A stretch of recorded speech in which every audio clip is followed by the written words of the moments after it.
Can you tell us about Lil Bee and what makes him so important to the drill culture?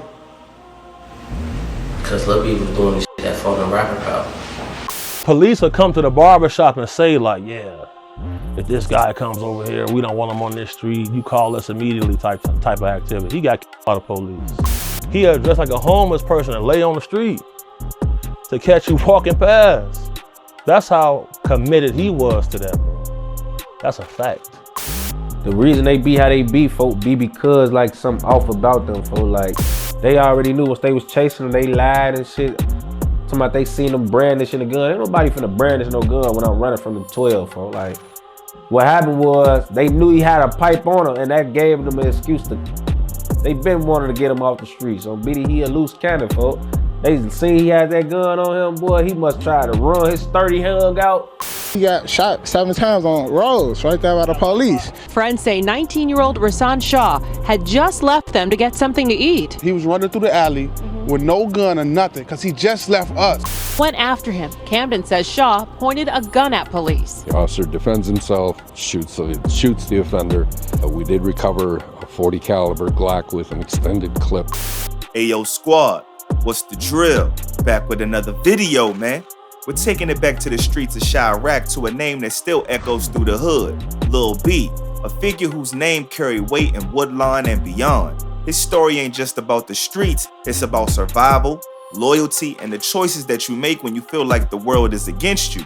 Not to mention the cycle of drama that Lil Bee was born into and continued with his own 2 hands. He was a well-known, respected, and feared hitter in the world of drilling, but ultimately, he lost his life. Crazy thing is, the ops didn't catch him lacking. It was actually the boys in blue. With many theories as to why he was assassinated, his name continues to live on as an almost mythical figure. But just who was the ruthless and feared Lil Bee? Did he really wear disguises and move in silence like an assassin to catch his bodies? What exactly turned him into the gremlin that he became? What is his legacy in Chiraq? We're gonna find out. So without further ado, let's skip the play and get down to business. The man who'd one day be known as Lil Bee was born Rasan Shaw on June 7th, 1994 in the city of Chicago.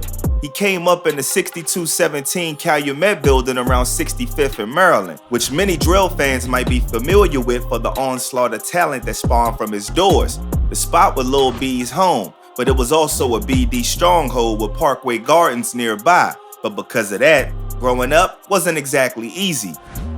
Lil Bee started off just like any other shorty, man. Like, he wasn't rambunctious at all. His mom, Sharon, was holding it down, just providing for her kids in a rough environment. But she had it real rough herself. Cause see, Lil Bee's pops was nowhere near to be found. He had 2 sisters, Tiara and Dominique, and a little bro. So Sharon had her hands full taking care of them little youngins. Tiara was tight with TYMB members, always in their circle, while Dominique was linked close to King Von's peoples, with rumors flying about her trying to set Von up back in 2012. So it's safe to say that Lil Bee wasn't the only member of his family that was connected. Family ran deep for Lil Bee too. He had cousins all over TYMB and Dro City like Courtney and Cortez, who some folks say deleted Tuka from EBT. He also had a close bond with Twin from TYMB. They moms were cool and they grew up tight because of that. At first, Lil Bee had a tough choice to make, cause he lived in Eberhard Block. That was EBT territory, and it's where his mom and sisters were posted up. So Lil Bee wasn't gonna step on no toes, but at the same time, his loyalties laid elsewhere. Life in Woodlawn wasn't for the faint of heart. Violence was a part of the air you breathed. Lil Bee came up in a pressure cooker and it shaped him into who he was, a name that will be remembered long after the Calumet buildings came down. Nah, Lil Bee always been a little threw off. I think Lil Bee was slow, folk. I ain't gonna lie. I think he had like a little, I don't know if that's the right word, but you could just tell like certain niggas, bro, they don't really be like, the reason they be how they be, folk, be because like something off about them, folk. Like, growing up in the Calumet buildings, Lil Bee ain't have much of a choice but to be in that street life. The streets was all around him. There wasn't just regular apartments. That was BD territory full of gang ties and street drama. When the Calumet buildings came down, his family moved to 64th and Ingleside, right in Toro City. deep in TYMB territory, which locked him even deeper with EBT's rivals. That's who they named TYMB out there. It was one of the guys named TY from over there on BD and shit. He was Young Money, and that's how they became TYMB on BD. It was inspired by Lil Wayne's Young Money label, but all that changed when B's cousin Ty got taken out in 2009. The crew changed their name to mean Ty, You're My Brother, making it a part of Dro City where Lil B's own flesh and blood could live on forever. The loss hit Lil B and his family hard, but it also tied him closer to TYMB, because most of his people was already repping it. These streets were shaping the drill culture you hear about today, where early influences like King Louie and Pac-Man paved the way. Lil B came up in that energy.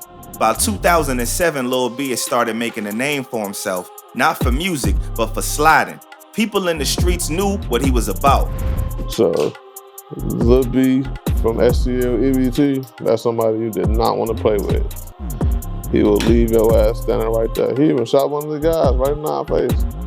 On phone. Shot his ass right in our face trying to talk to his girl. We sitting in the house. Like I've said before, Lil B was all about that BD life. But in 2009, some fake rumors about him snitching forced him to switch sides. He joined EBT where his family needed him as a hitter. Even with the switch, he stayed loyal to the BD Nation and openly repped GDK, letting folks know where he stood. But even though TYMB was repping his little cousin, Lil B couldn't let those rumors slide. He didn't forget where he came from or the people he owed loyalty to, but he didn't forget about those who did him wrong either. That was the code he lived by, and it's what would eventually turn him into the man everybody feared.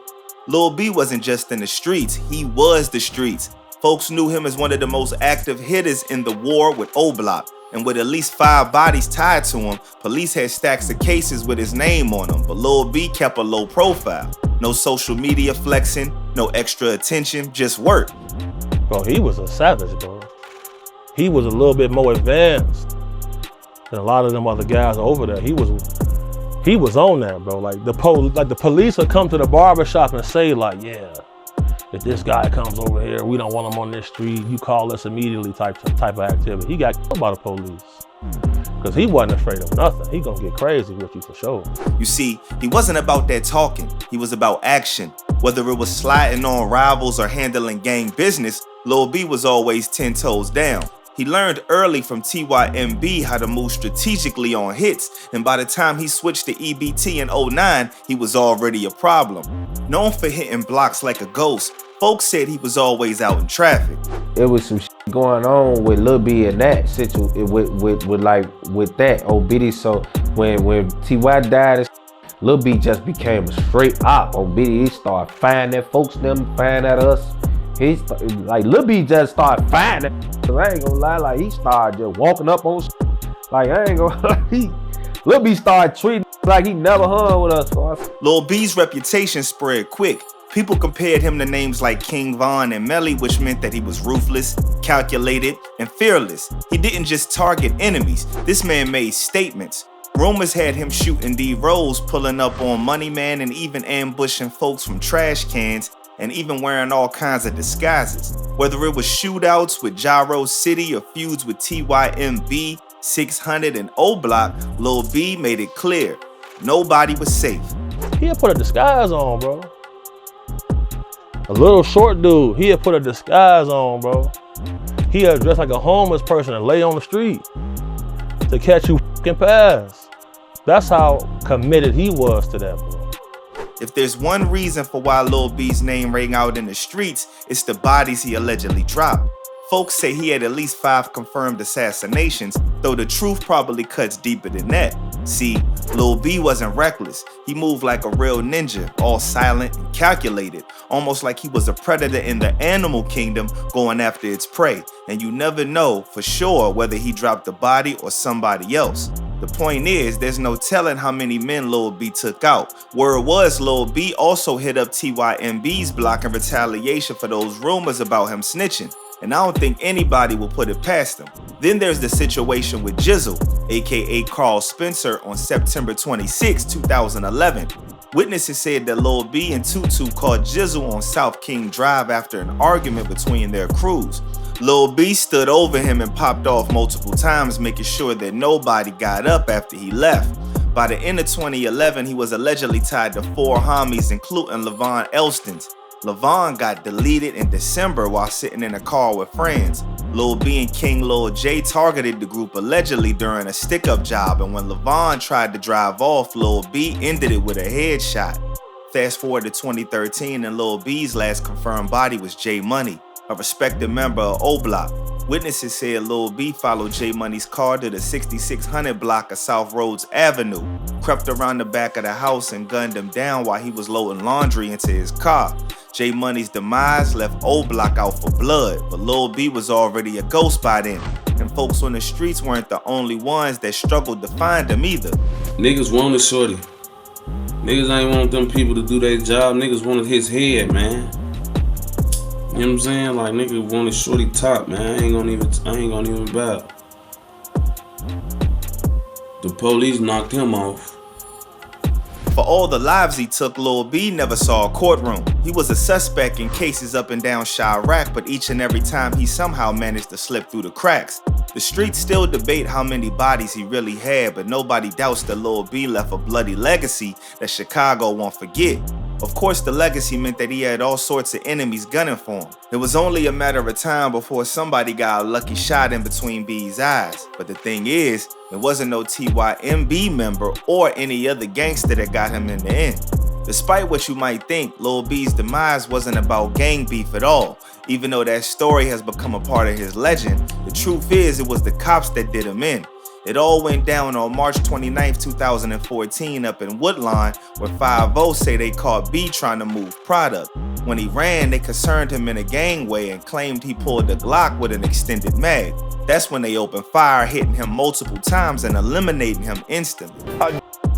In the middle of a Chicago street, in the middle of the morning, a suspect allegedly pulls a police who fired shots. Good evening, everyone. I'm Jim Williams. My Martinez is off. It happened in the Woodlawn neighborhood. Police say they were chasing a suspected drug dealer. But folks close to him tell a different story. His cousin and homie said he was unarmed just trying to hop a gate. His mom called it excessive, saying he was headed home to a family house. And based on B's history, there's no chance that he'd be moving product. He didn't deal in any of that. B was a driller through and through. That was his bread and butter, and he was always professional about it. Then again, others say that he had a piece on him, and that's what made the cops shoot. The rumor starts to spread that he didn't have a gun, the police shot him for no reason. Nothing could be further from the truth. If you're carrying a gun and you're stopped by the police, put your hands up in the air, and I guarantee you, you won't get shot. Point a gun at a policeman, and I guarantee you, you will get shot. And that's what happened in this case. Absolutely. In the end, there was no change in the cold, hard truth. Lil Bee was gone, and all that was left was his name. No matter what you think about him, Lil Bee's name carried weight. He was ruthless, relentless, and downright feared. People knew that when Lil Bee was around, you couldn't move careless, which is why he shaped the game in ways most can't. Can you tell us about Lil Bee and what makes him so important to the drill culture? Because Lil Bee was doing the shit that fucking rapping about. His early days with TYMB, the drama that came after, and his switch to EBT showed how wild and unpredictable the street life could be. He wasn't just about surviving, he was making moves, flipping alliances, and leaving a mark everywhere he went. EBT's war with the rivals like Wick City and TYMB got fueled by Lil Bee's energy. His actions had gangs changing how they operate, and even years later, folks are still feeling the ripples. I done seen him like that, folks. But I ain't gonna lie, I wasn't trying to run it. I wasn't trying to see Lil Bee, folks. I ain't gonna lie, folks. Not even on those scary shit. It's just like, when you see Lil Bee, folks, you better have your gun. But for all that chaos, Lil Bee stayed low-key compared to some other names. That's what made him even more dangerous. I've said it once and I'll say it again. He wasn't out here for the fame, just the work. Whether it was rivalries, the streets he controlled, or the fear he left behind, his impact didn't just shape the block, it shaped the whole South Side. Lil Bee's story is one of power, pain, respect, and retaliation. He lived fast, left a legacy, and became a part of Chicago's history. Love him or hate him, his name ain't going nowhere. But let us know in the comments what you think about bruh. Do you respect his legacy, or could you actually care less because he was a hitter and caused damage to his community? Let us know. But in the meantime, stay smart, stay alert, and stay real. I'm out, y'all.